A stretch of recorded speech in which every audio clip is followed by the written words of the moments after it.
كده عرق كده، بس جميله بالرز والله.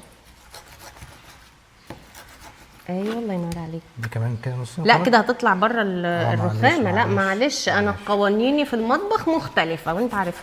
انا عايزاك بس ايه تطلع لي حته الدهنه دي عشان اشوح بيها. ده كمان انت عايزين اشفي اللحمه كمان. ما انا مدياك السكينه بتاعت التشفيه على فكره. ماشي صح. السكينه دي ما عنتش بمشي من غيرها. بس احنا ناقصنا حاجه. بس الجزارين بقى مسن بقى دي ناقصه. طب ماشي دي هجيبها لك. دي عايزاها تعمليها قد ايه؟ نخش على امازون نجيبها. دي لا دي 3 حتات كده يعني. ماشي. ايوه. ليه بقى؟ لان انا هسوي اللحمه في الباميه، مش هسلقها، مش هسلق اللحمه. انا عايزكم تشهدوا الاكله دي. بص ممكن تحط ايه في الطبق هنا. ماشي يلا. ايوه كل واحد 3. ماشي الله ينور عليك. طب انا كنت عايزه اشوف النسيج بتاعها بس يعني ايه عشان ما يبقاش جامد تحت اسنانها. ممكن كده يعني عشان مش لابسه بس. ماشي. لا عايز تطلعي علشان النسيج بتاعها مش يبقى فيها اللي هي الخيوط الكتيره دي.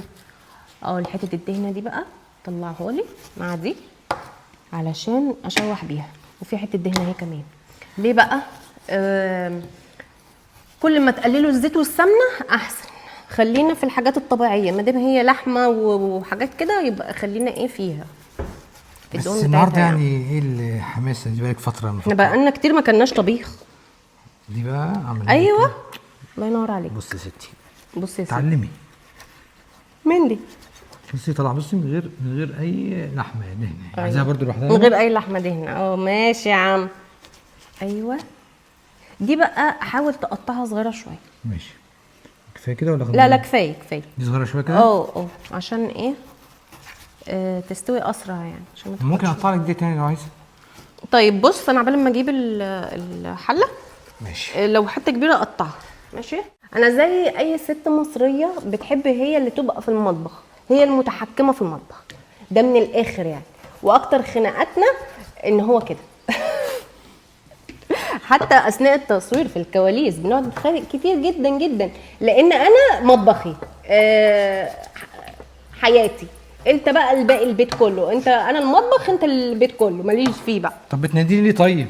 يعني لا لا لا ما انا عايزه مساعده. ماشي. يعني اجيب مين دلوقتي؟ اجيب مين؟ انا تحت امرك يا ستي. وبنتك لو شافت الكاميرا مفتوحه يا لهوي هدى بنتي تطفش. بتتكسف من الكاميرا بطريقه غير طبيعيه. حتى انتوا بتسالوني هي ليه هدى ما بتظهرش كتير.